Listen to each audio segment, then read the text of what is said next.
সবাই একটু শুনবেন আমি কি বলছি। আর আমি যখন বলবো আপনারা কেউ প্রশ্ন করবেন না, তাতে আমার বলার ব্যাঘাত করবে। আমার বলা শেষ হয়ে গেলে আপনারা প্রশ্ন করবেন, তাতে আমার যতটা উত্তর জানা আছে অবশ্যই আপনাদেরকে আর আপনারা রেকর্ডিং করতে পারেন।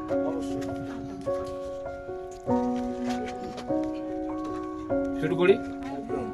আচ্ছা, আমার নাম হচ্ছে অঙ্কুর প্রধান। আমি ফেজারগঞ্জ মানে অমরাবতী গ্রামের বকখালির বাসিন্দা। এখানে যে 10খানা লঞ্চ চলে, একমাত্র গাইড হচ্ছে আমি। হ্যাঁ, সেই ক্ষেত্রে যেহেতু আমি গাইড, আমি যা বলছি আপনারা মন দিয়ে শুনলে অনেক কিছু প্রশ্নের উত্তর আপনারাই পেয়ে যাবেন। আচ্ছা, এটাই হচ্ছে জম্বুদ্বীপ। দ্বীপটার আয়তন হচ্ছে 10,000 হেক্টর। 1 হেক্টর জমি সমান 7.5 বিঘে জায়গা। অতএব বিশাল এই দ্বীপ পুরোটাই বঙ্গোপসাগরের উপরে অবস্থিত। দ্বীপটার আয়তন হচ্ছে 75,000 বিঘে জায়গার উপরে এই জম্বুদ্বীপ পুরোটাই বঙ্গোপসাগরের উপরে অবস্থিত। এই জম্বুদ্বীপে একটা সময় ওঠা নামা কায় কারবার বসতি সবই ছিল। এখন কেন সরকার নো ম্যানস ল্যান্ড করে দিয়েছে, কি কি কারণ দর্শে এদেরকে তুলে দেওয়া হয়েছে। হ্যাঁ, এই জম্বুদ্বীপে কি কি পশু পাখি আছে, ওই আশপাশের নদী নালা দ্বীপ, কোন দ্বীপের হয়ে কোন দ্বীপে যেতে হয়, প্রাকৃতিক নিয়মে বঙ্গোপসাগর কোন কোন সময়ে কি কি রূপ ধরে, সবকিছু আপনাদের সবিস্তারে বললেই আপনারা বুঝতে পারবেন। খিদিরপুর থেকে যেসব জাহাজগুলো আসে সেটা হচ্ছে এই সাইড দিয়ে চলাচল করতে পারে না, কারণ জল কম বলে। ওই জম্বুদ্বীপের অপোজিট সাইড দিয়ে চলাচল করে। আর এই যে ম্যানগ্রোভ গাছ, এর ভেতরে আছে গেমো, পানি, গোরান, কেয়া, কেওড়া, হেঁতাল, বকড়া, সুন্দরী, এই প্রকার গাছগুলো নিয়ে হয় ম্যানগ্রোভ গাছ। এর হচ্ছে প্রচন্ড মাটি ধরে রাখার ক্ষমতা। এই কারণেই মাটিটাকে ধরে রাখে। এর 2 রকমের মূল আছে, একটা ঠেসমূল, একটা শ্বাসমূল। আর এই মাটি ধরে রাখে বলেই সুন্দরবনের যত বদ্বীপগুলো আছে সব কিন্তু ম্যানগ্রোভ গাছের কারণেই আছে, নাহলে কবেই সমুদ্রের তলাকে তলিয়ে যেত। 2008 সাল, তার ঠিক 30 থেকে 35 বছর আগে থেকে 120টা আদিবাসী ঘর ছিল এই জম্বুদ্বীপে বসবাস করত। আর ওই যে 1 থেকে 1.5 লাখ লোক যেটা ফেজারগঞ্জ কার্গিল ছিপে যে শুটকি মাছের ব্যবসাটা করছে, ওটাও আগে এই জম্বুদ্বীপে করতেন। বিশেষ করে যারা শুটকি মাছের ব্যবসাটা করতেন, যেটা করেছে ওনারা কিরকম না, শুটকি মাছের ব্যবসা করতে গেলে প্রচুর জায়গার প্রয়োজন হয়। ওদেরকে খামার তৈরি করতে হয়, একটুখানি জায়গাতে শুটকি মাছ শোকায় না। ওরা ওই খামার তৈরি করতে গিয়ে কি করতেন না, প্রত্যেক বছর এইভাবে ম্যানগ্রোভ গাছ কেটে ফেলে দিয়ে বিশাল আকারে সি বিচ বের করেছে। আমরা যে এখন দাঁড়িয়ে আছি এটা পুরোটাই সি বিচের ওপরে। এই যে ভাটায় এখন জল নামছে, পুরোটাই এটা ডাঙা হয়ে যাবে এই। হ্যাঁ, অতএব এই সি বিচ এটা তো ছিল না, সবই জঙ্গল ছিল। ওরা ওই খামার তৈরি করতে গিয়ে প্রত্যেক বছর এইভাবে ম্যানগ্রোভ গাছ কেটে ফেলে দিয়ে সি বিচ বের করেছে। তাহলে এটা তো বঙ্গোপসাগরের ওপরের দ্বীপ। বিশেষ করে ম্যানগ্রোভ গাছই তো মাটিকে ধরে রাখে। তাহলে প্রত্যেক বছর এইভাবে যদি ম্যানগ্রোভ গাছ কেটে ফেলে দিয়ে সি বিচ বের করা যায়, কি হবে, দ্বীপটা কিন্তু একটা দিনে তলিয়ে গেলে সরকারের তো কিছু যায় আসে না। কারণ এই দ্বীপে কোনো চাষযোগ্য জমি নেই, স্কুল নেই, হসপিটাল নেই, মানুষজন বাস করে না, সেফ খালি ব্যবসা করার তাগিদে। তাহলে ব্যবসা করতে গিয়ে যদি দ্বীপটাই তলিয়ে যায়, পক্ষান্তরে কিন্তু সরকারের একটা বিশাল ক্ষতি হয়ে যাবে। কিরকম, এই দ্বীপ তলিয়ে গেলে এই বঙ্গোপসাগরের তাণ্ডব ঢেউগুলো নাচতে নাচতে গিয়ে আমাদের ওই 3খানা দ্বীপের ক্ষতি করে দেবে। 1 ফেজারগঞ্জ, 2 পাতিবনিয়া, 3 মৌসুমী আইল্যান্ড। কারণ ওখানে চাষযোগ্য জমি আছে, স্কুল আছে, হসপিটাল আছে, মানুষজন বাস করে। তাই সরকার চিন্তাধারা করে এই দ্বীপটাকে বাঁচিয়ে রাখার তাগিদে এখান থেকে এই কায় কারবার বসতি উঠা নামা পুরোটাই ব্যান্ড করে দিয়ে নো ম্যানস ল্যান্ড করেছে। এই জিনিসটা এমনিতে হয়নি। বামফ্রন্টের আমলে 2 জন মন্ত্রীর ভেতরে এই দ্বীপটাকে নিয়ে টাসেল বাঁধে। 1 হচ্ছে মৎস্যমন্ত্রী কিরণময় নন্দ, 2 হচ্ছে মানে বনমন্ত্রী যোগেশ বর্মন। 2 জন মন্ত্রীর ভেতরে এই দ্বীপটাকে নিয়ে এই কারণেই টাসেলটা হয়। মৎস্যমন্ত্রী বলতে চাইছে আমার মৎস্যজীবীদের এখানে ব্যবসা করতে দিতে হবে। যোগেশবাবু বলছে, ভাই তোমার মৎস্যজীবীদের ব্যবসা করতে দিলে ওরা যেভাবে ম্যানগ্রোভ গাছ কেটে ফেলে দ্বীপটাকেই একটা দিনে তলিয়ে দেবে। আর এই দ্বীপ তলিয়ে গেলে বিপদে পড়ে যাবে। কেউ কারোর কথা শোনে না। 2 জনেই বামফ্রন্ট আমলে বড় মন্ত্রী। এই কোনো মন্ত্রী যখন কারোর কথায় কেউ আসছে না, তখন বামফ্রন্ট আমলে এই জম্বুদ্বীপ নিয়ে বিধানসভাতে অনেক আলোচনা হয়েছিল। কোনো মন্ত্রী যখন কোনো দিক দিয়ে ঘাট পাচ্ছে না, তখন যোগেশবাবু কি করলেন, এই দ্বীপটাকে নিয়ে সুপ্রিম কোর্টে করলেন। সুপ্রিম কোর্ট থেকে জজ সাহেবের রায়ে প্রদীপটার উপরে 144 ধারা জারি করে এই নামা ওঠা কায় কারবার বসতি পুরোটাই ব্যান্ড করে দিয়ে নো ম্যানস ল্যান্ড করেছে। আরো একটা কারণ দর্শিয়েছিলেন যোগেশবাবু, যার জন্য জজ সাহেব দ্রুত রায়টা দিয়েছেন।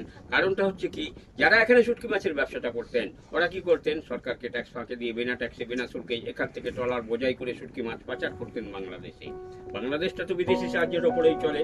তাহলে ওখান থেকে আবারও বিদেশি জিনিসপত্র এনে এই জম্বুদ্বীপ থেকে ট্রলার বোঝাই করে আমাদের মিনি শহর কাকদ্বীপে স্মাগলিং স্মাগলিং এর একটা স্বর্গরাজ্য গড়ে উঠেছিল এই জম্মুদ্বীপ। কারণ 30-35 বছর আগে প্রশাসনের এতটা জোর ছিল না।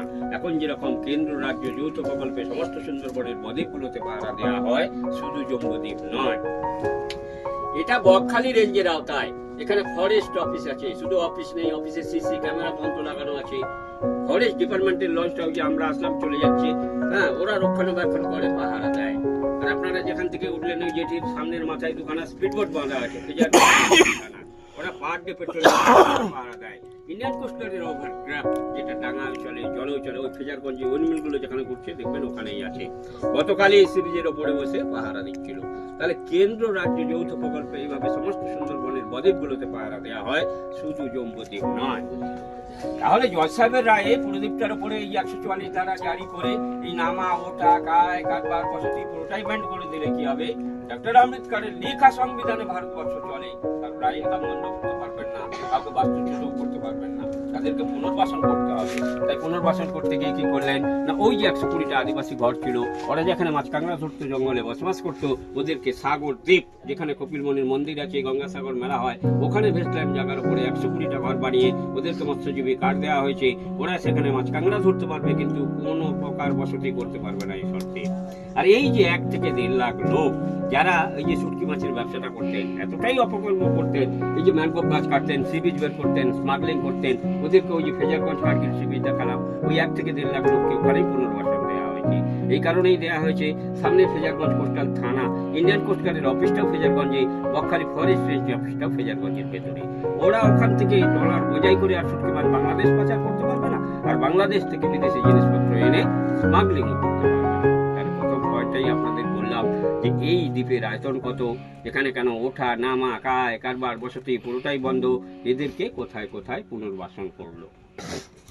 এবার বলছি এই জম্মুদ্বীপটার উপরে কি কি পশু পাখি আছে। এই যে আপনারা এলেন, গুটি কয়েক পাখি ওই যে সি বিচের ওপরে দেখা যাচ্ছে। আপনারা যদি 2 মাস পিছনে আসতেন, কয়েক হাজার পরিযায়ী পাখি এই সি বিচটার উপরে দেখতে পেতেন। পাখির মধ্যে যেরকম সাইবেরিয়ান শ্রীগাল, শ্রীডাক, অন্যান্য প্রজাতির প্রচুর বিদেশি পাখি এখানে আসে। ওরা ওই শীতকালে আসে, গরম পড়লে আর থাকে না, এমনিতেই চলেই যায়। এই কারণেই আসে, নির্জন দ্বীপ বলে কেউ ওঠানামা করে না। আর ওই যে জঙ্গলটা দেখছেন, প্রচুর বিষধর সাপ আছে। সাপের মধ্যে যেরকম কেউটে, শ্রীগাল আছে, বাঁদর আছে, বনবিড়াল আছে, অন্যান্য জীবজন্তু যেগুলো জঙ্গলে থাকে সেগুলো আছে। আর কি আছে, ওই যে আদিবাসীরা এখানে থাকতেন, ওরা এখানে যেহেতু মাছ কাঁকড়া ধরার সঙ্গে সঙ্গে জঙ্গলে বসবাস করতেন, ওরা সাইড বিজনেস হিসাবে প্রচুর পরিমাণে শুয়োর প্রতিপালন করতেন। এই শুয়োরগুলোকে বন্য পশু হিসাবে গণ্য করে ফরেস্ট ডিপার্টমেন্ট নিয়ে যেতে দেয়নি। প্রচুর পরিমাণে শুয়োর এখানে আছে। আর কি আছে, হরিণ আছে। এই যে এত বড় বঙ্গোপসাগরটা আপনারা পাড়ি দিয়ে আসলেন, এত বড় জল পেরিয়ে ওপারে পাতিবনিয়া বা বকখালি থেকে হরিণ পেরিয়ে এই জম্মুদ্বীপে আসতে পারবে না। এত বড় বঙ্গোপসাগর হরিণ পাড়ি দেওয়ার ক্ষমতা নেই। তবে হরিণ জল পারাপার করতে পারে, কিরকম না, সুন্দরবনের ছোট ছোট খাড়িগুলোতে এপারে জঙ্গল ওপারে জঙ্গলে পারাপার করতে পারে। ফরেস্ট ডিপার্টমেন্টের যে এরকম নিজস্ব লঞ্চ আছে, ওই লঞ্চে করে 5 বছর আগে 50টা হরিণ এনে এখানে ছাড়া হয়েছে। তারও প্রজনন শুরু হয়ে গেছে, প্রচুর পরিমাণে এখানে হরিণও হয়েছে। বাঘ, কুমির, অন্যান্য জীবজন্তু এখানে কিছুই নেই। তাহলে এই দ্বীপটার উপরে কি কি পশু পাখি আছে এটা আপনাদের বললাম। এবার বলছি আশপাশের নদী নালা দ্বীপগুলো কোন দ্বীপের হয়ে কোন দ্বীপে যেতে হয়। ইতিপূর্বে বলেছি যে খাড়িটা দিয়ে আপনারা আসলেন, ওটার নাম হচ্ছে এডওয়ার্ড ক্রিক, তার পাশেই ওটা পাতিবনিয়া দ্বীপ, এইটা হচ্ছে মৌসুমী দ্বীপ, আর ওই যে ওপারে পাতিবনিয়া, এপারে মৌসুমী, মাঝখান দিয়ে যে নদীটা বয়ে গেছে ওই নদীটার নাম হচ্ছে চেনাই। ওই চেনাই নদী পের হয়ে মৌসুমী দ্বীপে আসতে হয়। নামখানার উপরে যে ব্রিজটা হয়েছে হাতানে আদিয়ানের উপরে, পুরোটাই চেনাই নদী দিয়ে হয়ে নেমে এসে বঙ্গোপসাগরে মিশেছে। এই সোজা যে নদীটা দেখছে এই জম্মুদ্বীপ আর মৌসুমী দ্বীপের মাঝে, এটার নাম হচ্ছে মুড়িগঙ্গা। এই মুড়িগঙ্গা পের হয়ে সাগর দ্বীপ যেতে হয়, যেখানে কপিলমুনির মন্দির আছে, গঙ্গাসাগর মেলা হয়। সাগর দ্বীপের পরে আরেকটা নদী আছে, নদীটার নাম হচ্ছে হলদি নদী। আপনি কলকাতা থেকে ডায়মন্ড পর্যন্ত হলদি নদী, ডায়মন্ড থেকে হলদি নদী নাম নিয়ে পূর্ব মেদিনীপুর আর সাগর দ্বীপের মাঝখান দিয়ে এসে বঙ্গোপসাগরে মিশেছে। আর এই হলদি নদীর নামকরণ হিসাবে পূর্ব মেদিনীপুরে হলদিয়া বন্দর গড়ে উঠেছে। তাহলে আশপাশের নদী নালা দ্বীপ কোন দ্বীপের হয়ে কোন দ্বীপে যেতে হয় এটা আপনাদের বললাম। এবার বলছি 2008 সালের আগে এখানে নামানো হতো। কিরকম না, ওই যে 120টা আদিবাসী ঘর, ওরা যে এখানে মাছ কাঁকড়া ধরতো, জঙ্গলে বসবাস করতো, আর এই যে 1 থেকে 1.5 লাখ লোক যারা শুটকি মাছের ব্যবসাটা করতেন, ওদের সব বাজার আট আসতো। আপনারা যেখান থেকে উঠলেন আমাদের ওই দ্বীপ থেকে, ওদের বাজার আট আসতো, ওদের আত্মীয় স্বজনরা আসতো, শুটকি মাছের পাইকাররা আসতো, আপনাদের মতন টুরিস্টরাও আসতো। তখন কিন্তু ফেরি সার্ভিস চালানো হতো। ওপার থেকেও লোকজন আসতো, এপার থেকেও লোকজন যেত। তাই ফেরি সার্ভিস চালাতে গিয়ে কি হলো, ওখানে যেরকম জেটিতে জুতো পায়ে দিয়ে লঞ্চে উঠলেন, এখানে তো জেটি নেই, জেটি হবে কেন হবে না, কি কারণ? যেটি হবে না এই কারণে, এই প্রাকৃতিক নিয়মে বঙ্গোপসাগর হচ্ছে 3 রকম ব্যবহার করে। আপনারা গত 2 মাস পিছনে আসলে বুঝতে পারতেন বঙ্গোপসাগরে যত দূরে যান না কেন একেবারে পুকুরের মতন জল, নর্মাল কোনো ঢেউ হয় না। আবার আপনারা জুলাই আগস্ট মাসে আসবেন, ওই মহানাপের হতে কেঁদে ফেলবেন, একটা ঢেউর উচ্চতা 3-4 মিটার করে উঠে এইভাবে উঠে এইভাবে পড়ে এইভাবে পড়ে। আবার এই যে বঙ্গোপসাগর, এটাই হচ্ছে নিম্নচাপের আতুর ঘর। আজ পর্যন্ত যত নিম্নচাপ সৃষ্টি হয়েছে বঙ্গোপসাগর হয়ে তারপরে গতিপথ নির্ধারণ হয়েছে। কি হয়নি আমাদের উপরে, যেহেতু আমরা উপকূলে বাস করি 2009 সাল থেকে। 2009 সালে আয়লা, তারপরে ফণী, তারপরে বুলবুল, তারপরে আমফান, তারপরে জাস, তারপরে গোলাবো, মাঝখানে হয়ে গেল রেমাল, লাস্টেও হয়ে গেল দানা। এই বঙ্গোপসাগরের আতুর ঘরে যখন নিম্নচাপ সৃষ্টি হয়ে যখন ঝড়ের সৃষ্টি হয়, এর ভয়ঙ্কর রূপটাই দেখলে হাট ফেল করে যাবে। একটা ঢেউর উচ্চতায় নারকেল গাছ তাল গাছের থেকে উঁচু 10-12 মিটার করে উঁচু হয়ে দমদম করে এই সি বিচের উপরে ভেঙে পড়ে। ফরেস্ট ডিপার্টমেন্ট অনেক চেষ্টা করে আসছেন, সেই মান্ধাতার আমল থেকে, যেটি এখানে করতে পারেননি। এক ঢেউতে যেটি উতরে যাবে। তাহলে মানুষকে আগে কিভাবে নামানো হতো? লঞ্চটা তো আর ডাঙায় যাবে না, কিভাবে আরো খানিকটা গেলে অল্প জল, কাদা, হোড় এইভাবে নামতে হতো। এখানে যারা জীবিকার তাগিদে থাকতো, যারা মাছ কাঁকড়া ধরতো, যারা শুটকি মাছের ব্যবসা করতো, ওরা ওদের জীবিকার তাগিদে নামতো। আপনাদের মতো টুরিস্টরা যারা আসতো, তারা বয়স্ক লোকরা নামতে পারতো না, বাচ্চা কাচ্চারা নামতে পারতো না, কিছু ছেলেমেয়েরা আসতো, কিন্তু কি করতো, ওদের দেখা দেখি নেমে যেত। আরে ভাই, ওরা তো নামছে ওদের জীবিকার তাগিদে, না নামতে যেহেতু দেয়, কিন্তু নেমে গেলে তো হবে না। ইয়ং ছেলে মেয়ে, ওদের প্রতি ভরসা করা যায় না। কারণ কোথায় গিয়ে যদি জঙ্গলে থেকে যায়, তাহলে আমাদের জেল খাটে রাখতে দিনটাও যাবে, ভোটটাও সিট করে দেবে। তাই ওদেরকে সঙ্গে নিয়ে ঘুরিয়ে আবার লঞ্চে তোলার দায়িত্ব ছিল। তাই ওরা যে নেমে যেত, ওদের আবদার মতন ওই বঙ্গোপসাগর থেকে ভেসে আসা কিছু সামুদ্রিক বস্তু, কিছু লাল কাঁকড়া, কিছু ঝিনুক, কিছু অমুক তমুক কুড়িয়ে দিয়ে একটা বকশিস পেতাম। তাই এখন তো আর নামানো হয় না স্যার। আমার যে 20-22 বছরের অভিজ্ঞতাটা ছিল, সেটা সবিস্তারে আপনাদের কাছে বললাম। কারণ এভাবে আমার গাইড দিয়েই চলে। টোটাল জীবন জীবিকাটাই এইরকম, টোটালটাই আপনাদের উপরে নির্ভরশীল, পর্যটকের উপরে নির্ভর করে। আপনাদের সবার কাছে একটাই অনুরোধ রাখবো, আপনারা সবাই মিলে বকশিস করবেন, এই অনুরোধ রেখেই আমি শেষ করছি। এবার যদি কারণ কোনো প্রশ্ন থাকে বলুন, আমার যতটা উত্তর জানা আছে অবশ্যই আপনাদের ওই যে দেখা যাচ্ছে ওইটাও কি জম্মু দ্বীপের সি বিচ? পুরোটাই পাতিমুনিয়া দ্বীপটা কি আছে ওখানে?